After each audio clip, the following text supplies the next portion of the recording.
everyone, my name is Natalie and I'm from Patchwork Creative, and I'm really looking forward to working with Stories Outside on this community art project. And today's video is how to work with dry in the air clay and to do this lovely nature inspired wall art.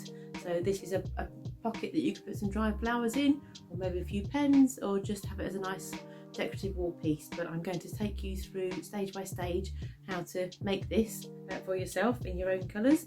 Hope you enjoy the video. Okay, so to make our vase, these are some of the things that you will probably need. A rolling pin, some cling film or a plastic bag, a toilet roll tube or the inside of a kitchen roll tube, some sellotape, a dish of water, a mat to roll your clay out onto, your clay, a handful of tools, sticks and things to make marks and to help join, so a few tools there. We've also been on a bit of a forage and collected some various different leaves with interesting shapes and things with seeds on, which is things that you just find. I found these in my local park, went for a little walk. Just as a heads up, if you're picking leaves, try and pick ones with nice deep veins on like that, because we're going to be rolling those into the clay. And if you pick leaves like this that haven't got very deep veins, they won't show up very well. So these will come up really well because they're nice and dense, as will those, but just have a little wander in your park and see what you can find. Okay, let's get started. Right then, to start we'll need to make what we call a mould to go inside the clay, just to stop it collapsing when we make it, because as you've seen it's like a pocket. So to stop it folding in on itself, we're going to make a little mould to go inside. What we're going to do, we've got a tube here.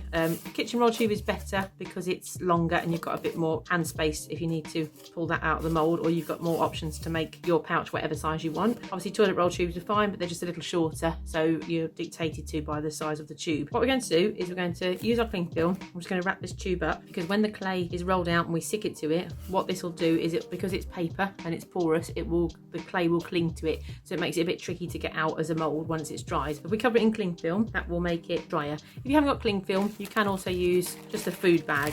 All we're doing is making it plastic. We're just literally making it waterproof. So I've got some sellotape in case your cling film is not particularly clingy, because they're all different, but we'll see how this does. So I'm going to wrap that as tight as you can around that shape. I'm just going to go around a couple of times to make sure it's on, thumb through, tear that off there. So my cling film holds itself quite well. Yours might not be very clingy, in which case you'd need to obviously put a little bit of sellotape on if it's not, or if you're using just plastic bag, putting it inside that, you might need the sellotape to hold it round. So that's that. Right, now we've got that, we're going to roll out our clay. So I've got a roller there. You can use the side of a glass, if it's quite a sturdy glass though. So anything that's tubular and flat is fine.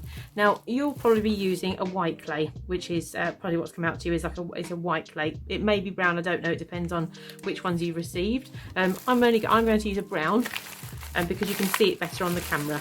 So, and I've got this one open here. So dry in the air clay comes in either clay colour or you can get it in white. It doesn't make any difference, it's down to preference, because they're both paintable afterwards, so it doesn't really matter what you get. I quite like the terracotta look. It dries like that one there, so it dries it's very firm, but it dries quite nice. I like the clay sort of look, but you might have a white one, in which case you just paint it. Right, I'm just going to pop my mat out. So I've got a mat. This is an old pair of blinds that I cut up. So all you will need to use a piece of fabric, a piece of cotton, or something that's quite smooth like this tablecloth, because otherwise you'll find the clay will stick to your work surface. So if you roll it straight out onto the table, it will stick to the surface because it's quite wet when you first open it. Just to be mindful of that, so I use an old bit of fabric. Okay, so now I've not got a full block here, but you will need about half a block to make this project. So if I take that up, that's there. Now it's obviously quite messy. You can wear gloves if you want to, but it all washes off, so don't worry. So what we need to do is we need to roll this into a long strip, because we're going to wrap it round this shape here, depending on how wide you want it. So you should feel it's quite wet, it's quite soft. It's got a sort of plasticky feel to it, so you can mould it and shape it like that. So we're going to roll this out. You can mould it with your hands, obviously it takes a bit longer. You can spread it out with your thumb. It takes quite a long time to do it like that. So it's a bit like when you're doing pastry. You just roll it every so often, just release it off there and turn it over. The marks there are off my mat because I've done other projects on this mat, so it's a bit mucky, but don't worry about that. Yours obviously won't be like that. So to spread it a bit wider that way, because that's quite thin, obviously I've got plenty of room. I want mine to be about there. Now you might find it's easier to stand. You can't see that on here, but I'm going to stand to do this, so you can get a little bit more pressure on. So just check your size. We're going to make sure that's going to wrap all the way around with a little bit of edge, so that's fine for that shape. So I'm going to go that way now. So it all depends on what mould you're using, what tube. So if you're using a bigger tube, obviously you'll have to go slightly longer to get that sort of wrap round effect. Keep working it out. It's quite rigid, but it will go.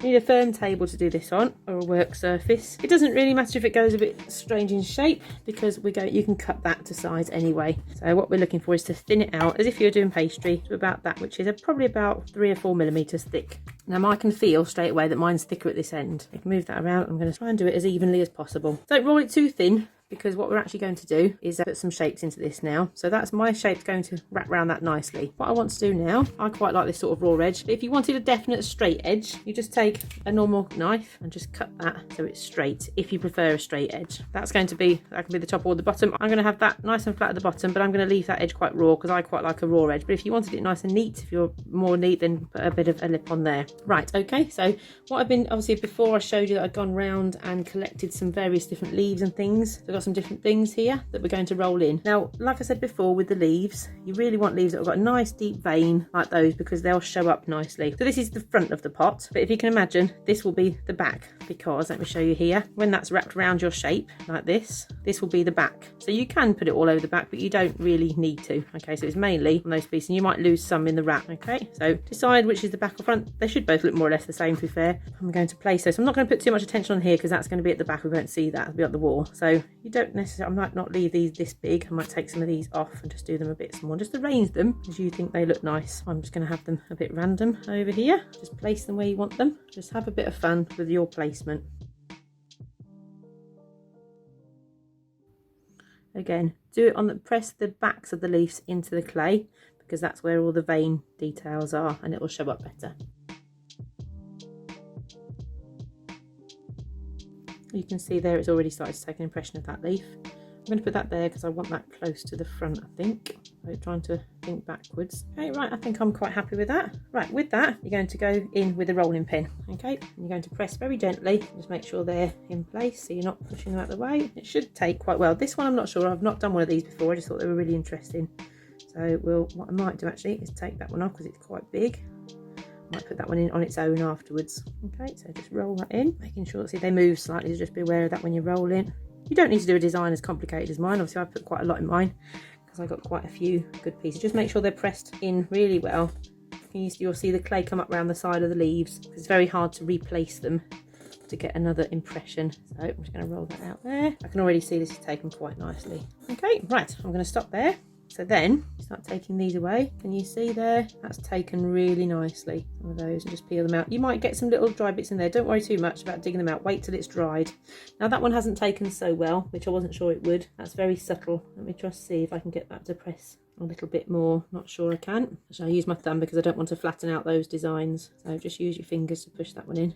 This is what I meant about when it's not a very strong veined leaf. Yeah, it's very subtle. You can just about see it, but it's very subtle. So this one's going to be the same. Yeah, well, mind you, that one's taken quite well. That's come out really lovely, that one. What I might do is push that in there and see if I can get a second print off that one. Yes, that's going like that. These take really nice, the fern leaves, and they're chopping these down quite a lot in the parks at the moment, giving them a nice trim. So I've got a little bit of a gap there. You might want gaps. I'm just going to get the most out of these because I quite like the impressions. They're giving a really nice print, they are. Right, so once we've got all those in, clear those out the way. Now I didn't try that one, did I? I was going to. I might try that on another project, I think. You can make decisions like that. Right, let's move those out of the way. Right, now we go back to having our tube. Okay, you will need your dish of water now. We're going to do some joining. Now you can just, your tools that you have, you will have had that in your little kit, but you can use any like little sticks or, and you know, knives out the drawer. If you've got an old paintbrush, that's quite handy to use with the water, but if you haven't, you can work it with the tools, it's fine.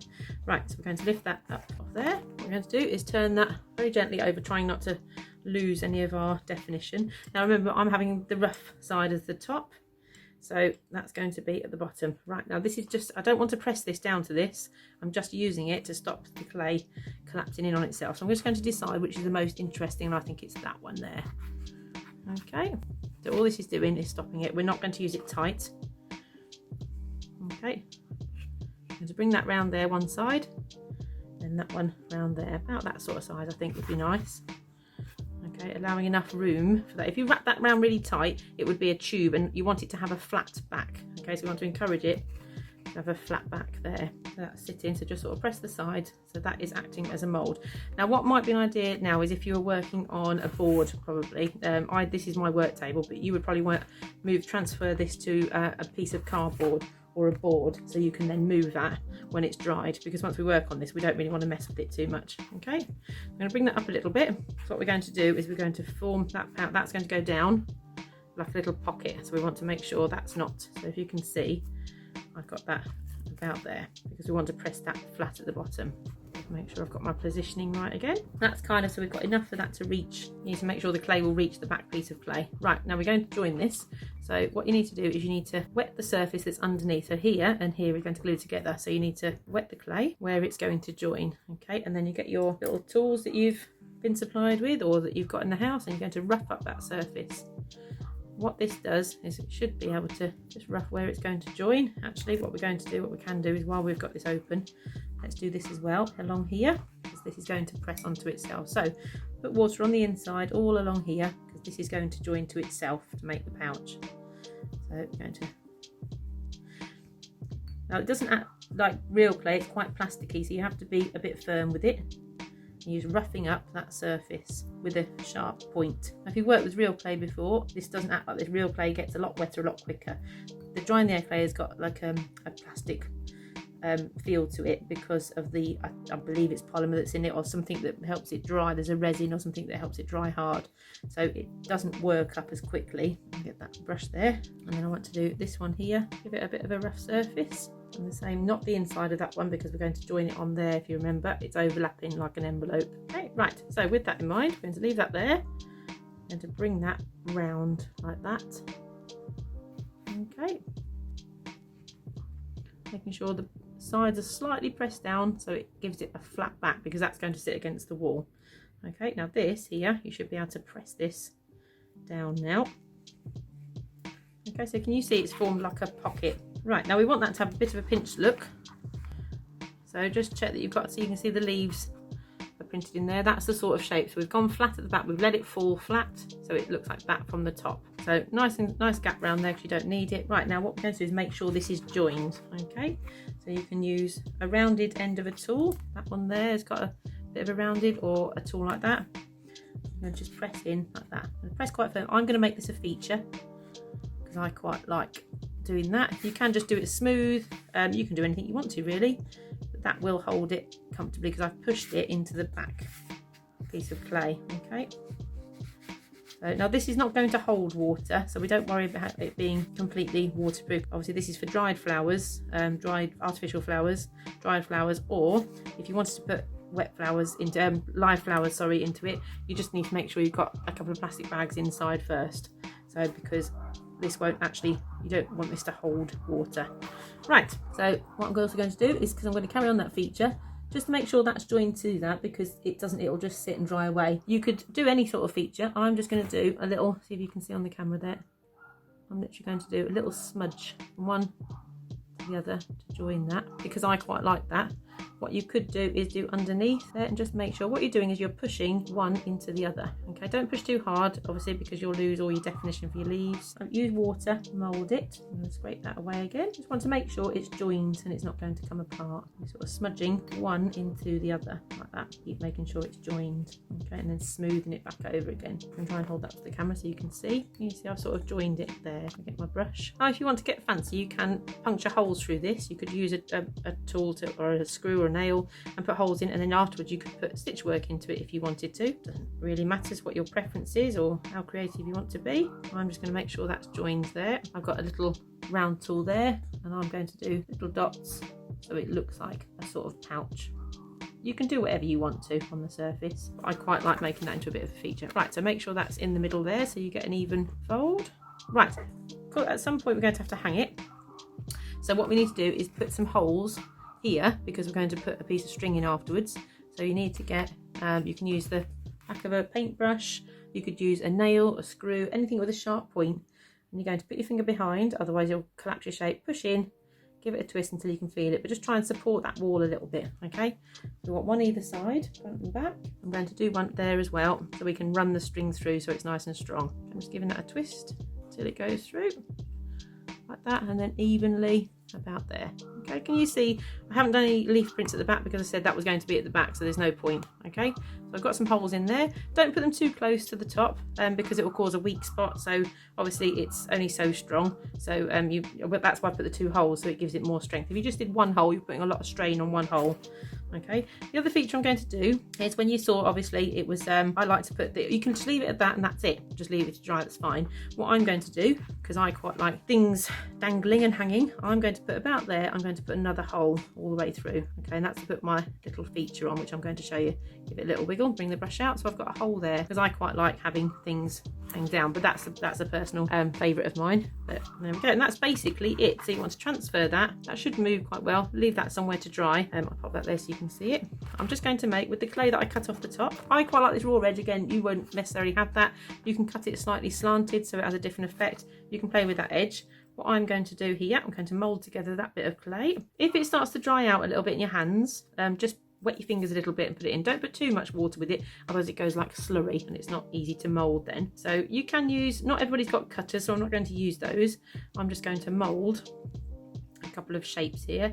So I want a heart and a circle. I'll just mould that into a bit of a heart shape. Flatten it down. Don't want that too thin, otherwise it will crumble. Right, I'm just going to get a knife and I'm going to cut that freehand into a sort of quite clumsy looking heart like that. Okay, and then you can soften it. So don't worry about doing nice soft cutting. You can mould it with your hand. So you see there it's drying out, a little bit of clay, and it will soften the edges. Okay, if you want a really smooth shape, if you don't like, I quite like a rustic look. If you don't, what you can do is get a little bit of your cling film, pop that over the top of your shape, okay, while it's, and mould it like that, and it'll give it a lovely smooth soft edge, and you've got nice smooth edges there. Okay, and that's going to hang down there. I'm going to put a little hole in it because obviously I need it to hang afterwards.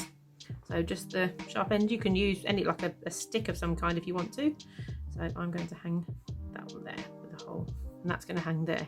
Now what you can do, I'm going to hang that at the bottom, but above that I'm going to put a little, you can put as many shapes dangling as you want to. I'm going to do a couple here. I'm going to do a little circle as well. Again, piece of cling film over, a little bit of water, smudge that in, cling film over the top, and just smooth it around with your fingers. Gives you a sort of smooth finish. It's not a perfect circle, but I don't want it to be. You might want to, in which case you probably need to use cutters to get it perfect. So if you've got cookie cutters, you can cut these with those. And then I'm just going to do like a little sort of mandala-y type pattern all the way around. Do obviously whatever you want to do. I'm just going to look at my tools and see what I've got that I can make marks with.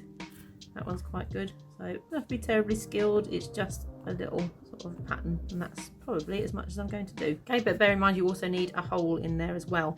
So with this one, because this is going to hang in the middle like that, that's got 1 hole because it's going to be at the bottom. This one will need 2 holes because I'm taking it further from here. So it will go in and back behind it there.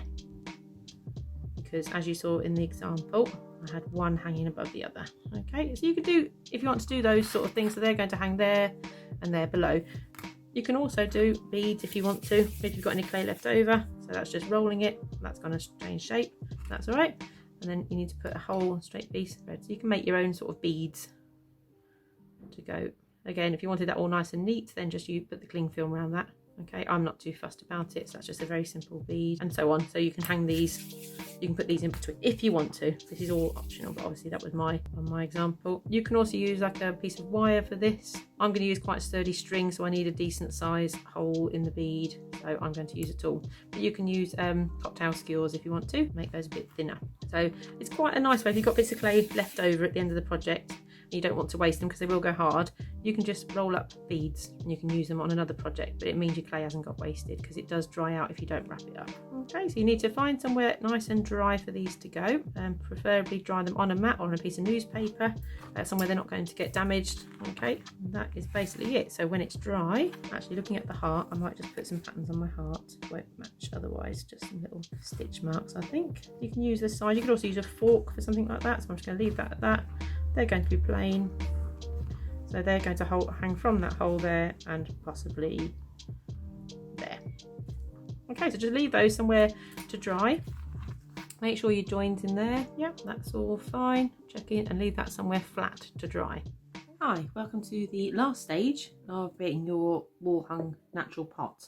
Now, there's a few things that you might need. You can just leave this completely natural and you can varnish it. to seal it, or I'm going to have a go with some colours, but you can just leave it all that colour and just put some spray varnish on if you want to, but I quite like the idea of mine being painted. So the things you need, obviously your piece that you're painting, now it's completely dry. This is the brown clay here. You may have the white clay, in which case you'll have a very different colour obviously to, this is the brown, and the white obviously would dry white, so you'll get a different finish. You could paint this completely white if you wanted to have a block of colour, so you could paint it completely white and start again if you didn't want any of the brown showing through.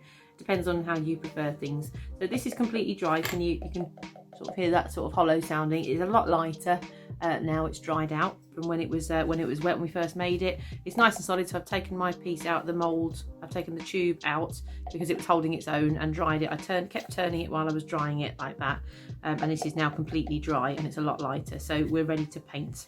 So what we're going to do is I'll show you some of the things that you might need. So you've got some spray varnish tissue, some water. I've got a little ice cream lid there that I use for a palette, so anything that's waterproof, use a palette to put your paints onto. I've got some white paint there. I've got the bigger tubes here, so I've just got my white paint in a pot there. A pack of cheap acrylics that I got and a few brushes there. So what I'm going to start with, you can just go straight onto paint. I've got the brown. If you've got the white clay, it'll be a very different finish, so you could also paint it white first, which is, I'm going to give it a bit of a white sort of rough finish. So as you just dry brush, try to put a little bit of paint on, but I'm not going to use water just yet. I'm going to draw what you call dry brush. I'm going to lightly go over the surface, because what I want to do is pick up those lovely, can you see, you can pick up those lovely textures. So I'm just put some of that on the palette there, might be easy for you to see. I'm doing what you call dry brushing, so I'm not putting a big blob, I'm dipping it in the paint, but then I'm sort of rolling the big lumps off, and I'm just gently taking that across the surface to highlight all those sort of lovely leaves shapes that I put in. Okay, obviously you can paint this completely one colour if you want to,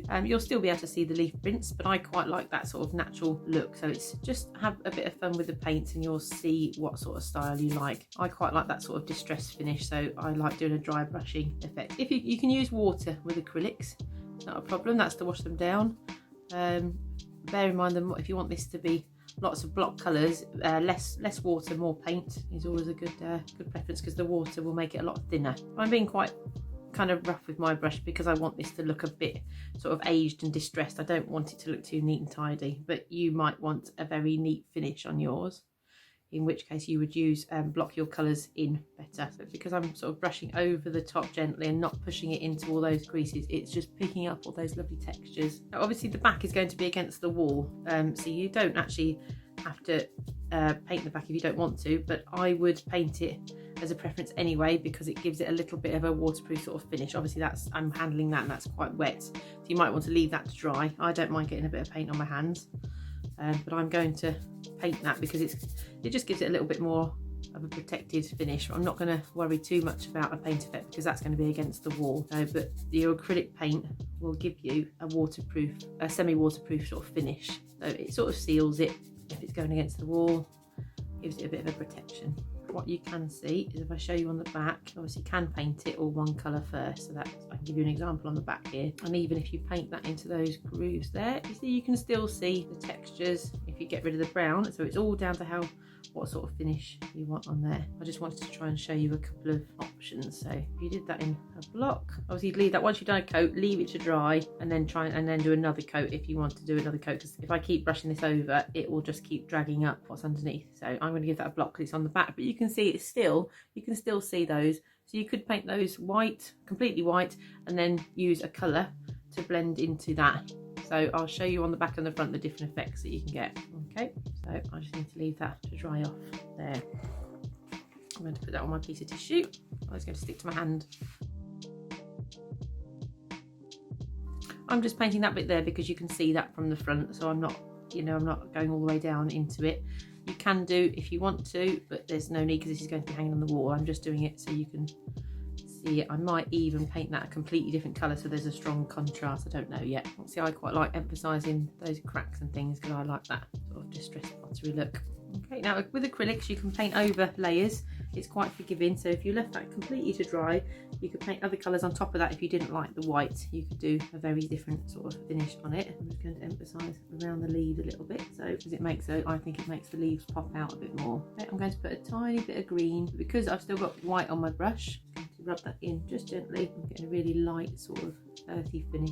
I want mine to blend, so I'm carrying on with mine while it's white, while it's got the wet paint on, but you might want to wait till this is completely dry so it doesn't blend with the colour underneath. I quite happily get in with my hands, but you might not like that. With acrylic paints, if you're painting and you get this on your clothes, do try and wash it off straight away or rinse it off while it's wet. If you wait till it dries, it can stain your clothes. So if you're working with little ones, it might be an idea to get them to put on a bit of a protective t-shirt, like an old t-shirt or something to stop any good clothes getting messed up. So just be mindful of that. So I'm not going to do a whole lot more to this except for wash my brush. If you're painting with acrylics, if it dry, if you leave your brush to one side with paint on, it will dry and make the brush go hard and your brush is ruined basically. So make sure if you haven't got time to wash, at least leave them in water so you're not ruining your brushes. I'm just going to do these as a bit of a feature, so I'm doing that a dark green in there because I want to emphasise those. Do whatever design you like on this, it's entirely up to you. I say you might want to paint it all a bright colour, you'll still see the leaf patterns. I just want this to be a bit more natural colouring, but you can do whatever you want to.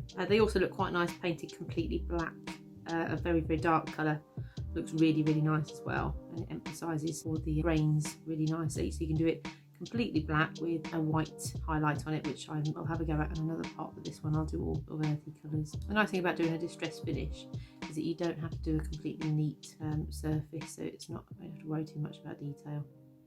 Do as much or as little pattern work or painting on this, and you don't have to paint it at all. If you want to just leave it natural, just make sure you seal it with some sort of varnish. So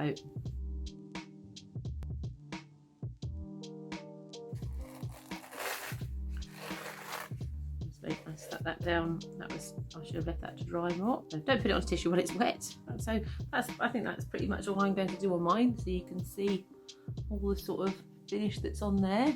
It's got, like, you can still emphasize all the patterns and things that are on there. I'm going to pretty much leave mine like that, I think, because I quite like that like that. You can paint it in any colours you want to, so you can do bright colours or more natural colours, or you don't have to do any colour at all. So these are going to hang underneath my piece here. So I think what I'm going to do is I'm going to colour this heart in pink colour because I quite like pink, and I think pink and green go nicely together. But again, you can do whatever colours you want to. I don't do my colours particularly neatly because I don't want them to rub those in, because I want it that sort of distressed look. I don't want it too neat and tidy, but you can do those in bright red or whatever you want to. I'm putting a bit of white into these while they're still wet because I just looked at them and think they look possibly a bit too dark, but if you like them like that, that's fine. I'm just going to soften that a bit. Again, your colours are up to you. Okay, for the final stages, this is nice and dry now. I've left this out to dry for an hour or so. As you can see, I've gone a little bit darker. I decided the green was a little bit too bright, so I've just muted it a bit with a bit of black and made it sort of mossy green. These are completely dried. Now I've cut a length of string. This is to hang it, so it's about I'd say that's probably about just short of a metre long, but it's whatever length you want the string up here to be, so it depends on how long you want it and what sort of cord. I like this sort of natural twine. As long as it's strong enough to hold the pot up on the wall, it's fine. I wouldn't suggest it. If you use wool, make sure you use 2 or 3 strands together, because wool's quite snappable, so it wouldn't hold the weight of this with something in it. So twine's better, or plastic garden cabling, the thing you tie your plants with. This is the pieces that dangle off the bottom here. These ones are here, so depending on how long you want that, I'm probably going to get mine about there. I've tied that to the bottom of the string here, and I'm just going to put a few knots in. Well, I'm going to put 1 knot in there, but a few times, to make it bigger, to stop my bead sliding down. So I'm just going to control that a bit and pull that onto that there. That's separated, but if I do another one, I'll make that a bigger, because I want to slide my bead onto there, but I need to make sure that it's not going to slip off, to make that big enough. Okay, just a tip, if you're after stabbing, if these holes have not at the back, you see some of them have got like a lump at the back. If you just use the sharp parts, be careful if children are doing this, take this control and just gently twist it in there to make the holes slightly bigger, or to take out the bit that hasn't, that it may have formed like a little lump, like there, you see, that's closed up a little bit. So if I just put that in there, it's quite crumbly, so just be mindful when you do it very gently so as not to split it, because that hole there isn't quite open enough. So that should just ease away like that. So we've got the hole there. Okay, make sure that's okay. Right, now with that, go back to this one. I'm going to thread my beads on. Again, you may not have done beads, you may not want beads on yours. That knot stops it sliding down any further. And then so I'm going to do another one above slightly because I want there to be a gap between my beads. You don't have to do a gap, obviously. I like the cord showing in between, so I'm going to do mine like this. So that should be big enough. Okay, I'm going to thread my other bead on. So they've hung like that. Now I'm going to thread that. I'm going to put mine from the front to the back. Cut back's looking a bit tatty at the ends. When you're cutting these cords, always do them a bit longer than you want them because it allows you to do things like that when you can cut them. I'm going to post that through there. You can tie it like that so it sits underneath, or you can have it floating at the front and just do a knot at the back. I'm going to tie mine together because I want it to hang underneath better. So decide how short you want that to be. So I want those probably about there, and then obviously tie that on. Put the knots there, and then cut that as close to there as possible. Now to put the string on the top. Now I put 2 holes, if you remember when making, I put 2 holes at the front and 2 at the back, running opposite, because I'm going to run the string through the back there into the middle. Now this might be a bit tricky because it's seeing to there. I'll show you that on the camera.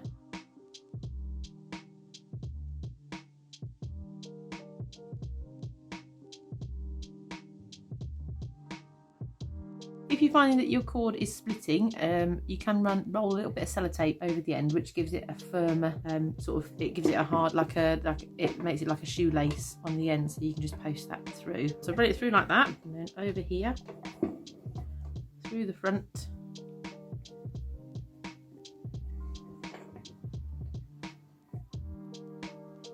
and then through the back one there. So this will give me a sort of double loop to hang it from. Okay, so then I'm going to tie that. You can adjust the length once it's hanging, so that should give me a double loop so it's nice and strong. And then you can hang that on the wall as it is there. So as you can see, that's how you do your string how you want to. I wouldn't just put them on the back. I've taken mine to the front as well because it gives it a stronger sort of finish. And that's it. Enjoy making.